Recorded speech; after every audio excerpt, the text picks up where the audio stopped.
My name is Jennifer. I am 32 years old and I work for a company. I have been married to my husband, Charles, and 3 years has passed already. Our marriage has been stuck in a rut over the years, and I get the feeling that our intimacy and feelings with each other are getting a little weaker compared to how it was when we just got married.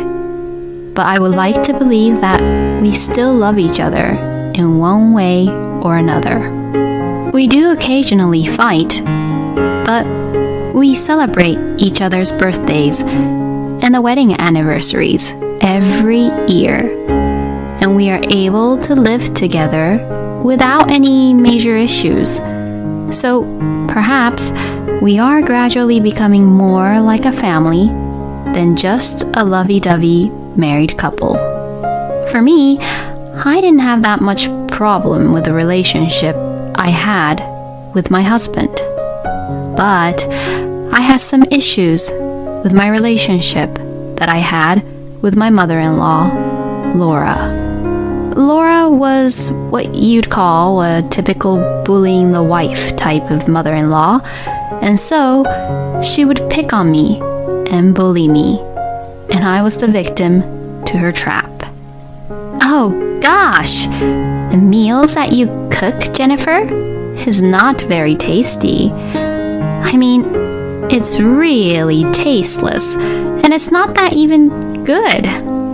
I'm sorry. I'm trying to be more conscious about being healthy and making healthy meals, which is why I'm trying to cut back on salt as much as possible. Well, the other day, Charles told me that you don't make any fried meals that often. Is that right? When Charles stayed over at my house the other day, I made him fried foods and he was so happy. You know, Charles was saying that there was no fried food or any meals with fried food at all back at his house while he was eating what I cooked for him. You have to make what your husband wants, okay? Are you sure you're not just being really immature and saying things like how you're afraid of the oil when you fry the food? No, that's not what I mean at all. Well, I will try to make them from now on. The reason I don't make any fried foods is because my husband's numbers and the result of the annual medical checkup which he gets aren't really good numbers. And that's also another reason why I'm cutting back on salt. I'm trying to take really good care of my husband's health, but as his own mother, Laura's just interfering with what I'm trying to do. These thoughts came to my mind as I was really irritated by Laura and everything she says to me, but if I tried to say something like that to her, she would get really furious. So I had no choice but to reply without arguing back to Laura and just shrug it off. But even if I do that, Laura's bullying towards me didn't stop at all, and everything she said was mentally stressing me out. As a typical way for a mother-in-law to bully the wife, they would ask about the wife's pregnancy and if the wife has their grandchild or not. And well, Laura does the exact same thing and asks me if I got pregnant with her grandchild or not every time I see her. I thought she wouldn't go into that too much since my husband has an older brother, John, and him and his wife already has a child. But it didn't seem to matter at all, and she would be very nosy and always asks me, "Are you doing it properly to make a baby? Or you're not doing it at all?" or say other annoying things like, "Why don't you go to a clinic and try the infertility treatment?" My husband and I have decided to wait for a baby to come naturally. And well, to be honest, we can't really afford to have a baby at this time. In fact, just a few days ago, my husband quit his job because he said he was depressed. Charles has received a doctor's note and has been receiving unemployment benefits. But it doesn't change the fact that he is still unemployed. So having a baby is just a secondary concern for us. Since I am currently working, we are able to make ends meet for now. But with the rent, living expenses, and other expenses we have to pay, we have very little money saved up for our family. Despite that, Laura seems to visit us at our house often during the daytime because my husband is now at home, and they both go out to eat together or get food delivered to our house frequently. And it seems like my husband is paying for all of it. So, in other words, it is the same as if I was paying for the both of them to eat out or get food delivered from what I earned. No matter how much unemployment benefit my husband can receive from the government, it is only for a limited period of time, so we really can't afford to have a luxurious life. But neither my husband nor Laura understands this situation at all. A year passed in the blink of an eye, and my husband's unemployment benefits came to an end. During that time, my husband did not even try to look at postings for a new job or even try to do anything at all. Well, I can't really say it to Charles too strongly about this because he is depressed. So, I would say it really indirectly and nicely to my husband. "Why don't you look for a job?" But to this, he would say, "I'm not ready yet."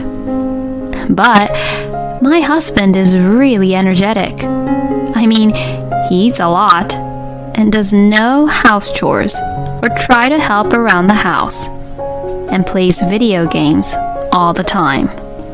And Laura would spoil my husband, telling him that he should rest until he's satisfied every time she sees him. The other day, Laura would just even blame me about Charles's situation by saying, "It's your fault that my son hasn't recovered yet." From my point of view, my husband is taking too much time off, and I really don't deserve to be blamed for that. Then, something happened that further escalated for the worse in our marriage. It all started when my father-in-law, Jack, became ill and passed away. Until then, Laura had been living together with Jack, but with his passing, she was left all alone. So now, she came up with the idea of living together with either our family or John's family. John and I had a bad feeling that Laura would come up with this idea when we were at Jack's funeral. At the funeral, Laura was very quiet, which was very unusual of her. John and his wife had often been criticized by Laura as well, and they were concerned about how quiet she was at the funeral. So, this time, Laura's stupid proposal popped up, and I don't know what my idiot husband thought, but he decided that Laura would come live with us without even discussing to me about it. This is the conversation I had between my husband a few days after Jack's funeral. "My mother will come over soon. She said she'll bring out a lot of stuff with her. So she told me to tell you to have a room ready for her to sleep in. Oh, is that so? Is she staying the night? How long is she going to stay at our place for? Huh? What the heck are you saying? My mother is going to stay with us forever. She's going to live with us from now on. Okay, please sign this. With that, I brought out the divorce papers I had kept in a drawer to my husband. He was lying on the sofa, but jumped up when he saw that what I had brought out was the divorce papers. Excuse me? Divorce? Why? Well, isn't it obvious? Do you have any idea how much Laura has been bullying and harassing me these years? I wanted nothing more to do with Laura, and now she wants to live with us? I really can't believe this is happening. And I'm sick and tired of you deciding such an important thing all on your own without even telling me about it beforehand. Why can't we discuss these important issues as a married couple? That's because in the end, it'll all be decided with my decision anyways. What the? Are you saying that you won't listen to what I have to say and what my opinions are at all? Once I heard my husband's true feelings, which completely gave me a shock, my affectionate feelings and love for him was completely gone all at once. I really can't do this anymore. Let's just get a divorce right now. No, come on. Hold on a second. Divorce is not the right answer. It means that for you, I'm just there so that I can just obey what you say, right? You're going to just make me do all the house chores and earn money with my job, and then now you'll make me take care of your own mother. That's not what I meant. I knew there was no point in talking to Charles about it anymore, since it looked like he's already made up his mind. So I went to my room and began to pack my things. And while I began to pack, I realized that the amount of the things I had was quite smaller than I thought. Come to think of it, Laura came over to my house and tried to mess with everything I had and throw some of my things away without my permission. I seriously hated that. So that's why I sent all my important stuff to my parents' house before. And because of that, I realized that I had spent most of my life as a minimalist at this house. Therefore, even if I was leaving this house, I really didn't even need the movers to move my things, as I can move them all on my own. I could just pack my clothes in my duffel bag, and I would only need one cardboard box for cooking utensils and other things. I put the pans and pots and the utensils in the empty cardboard box. And my husband was looking at me with a panicked look on his face. Are you really going to leave? Well, yes, of course. Please think it over. I was just deeply shocked by my husband's refusal to apologize for what he had done after all this time. So I just shoved my belongings into the car and left the house and headed for my parents' house. My parents were surprised that I suddenly showed up so late at night, but when I explained the situation and what had been happening to them, they were just so disappointed at Charles. Hearing what had happened, my father said, "You should just leave him," which made me feel a little better. I didn't want to talk to my husband when he called me that day, so I turned off my phone and just got into my bed. Thank God I had the next 2 days off, since it was the weekend. It's really difficult to work in such a state of mind. The next morning, I was really impressed that the breakfast was ready when I woke up and enjoyed my mother's meals. I feel a little better after spending time at my parents' house for the first time in a while. And after I calmed down a little bit, I turned on my phone, thinking that I should be getting a lot of calls by now. Then I saw many incoming calls and text messages from my husband. My husband had apparently went back to Laura's house and had sent me messages. I'm currently at my mother's house. I'm helping her pack her things. When you said divorce, you were just being really emotional, so that's why you just lashed out talking about divorce, right? Well, I forgive you now. So just come home soon. My mother also says that there's no way a wife should leave her husband and leave the house like that. Oh, and just to let you know, I tore up the divorce papers. Well, you can stay at your parents' house for a couple of days, so get yourself together quickly and come home soon. What the hell? Why did Charles tore up the divorce papers without my permission? I really can't believe him. I was so angry that I replied back to Charles as if I was already dealing with a complete stranger. For your information, I am not being emotional, and I am being logical here.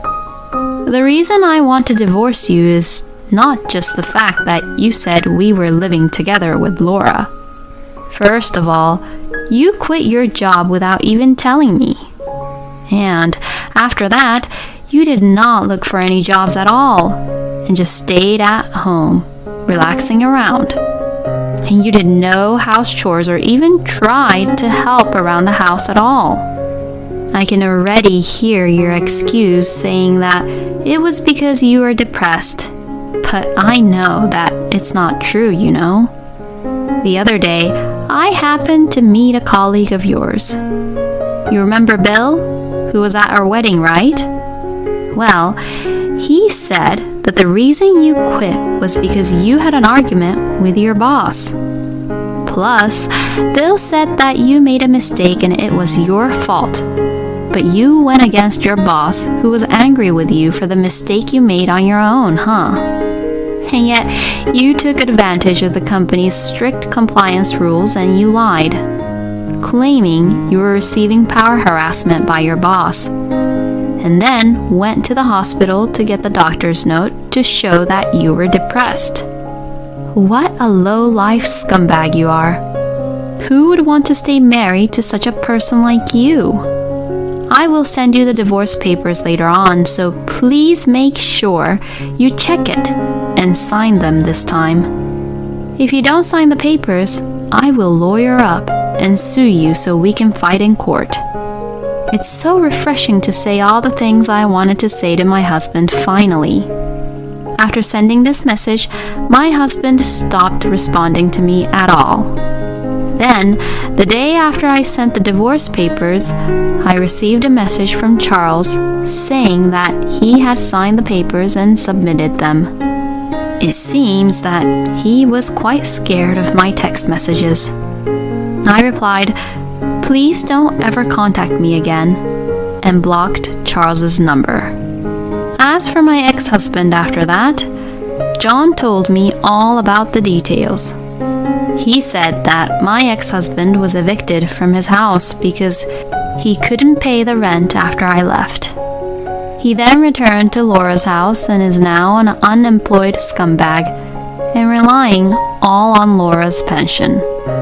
And John said that Laura had contacted him and his wife asking for help about Charles. But John has refused to help Laura because he knew that his wife was severely bullied by Laura, and for that, he will never forgive Laura for what she had done. So now, Laura has started working as a janitor in an office building because she has to support her son since her pension is not enough to cover them both. As for Charles, he really couldn't get back into the society and work properly in a company. And because of his terrible lifestyle of not moving around at all, he was diagnosed for having diabetes. Well, both Laura and Charles got what they deserved. I, on the other hand, started dating a colleague from work and got married a year later. And then I got pregnant and we had a baby. Currently, my husband, our son, and I are getting along very well and are having a great time together. Thank you for watching until the end. Please subscribe to our channel. We hope to see you in our next video.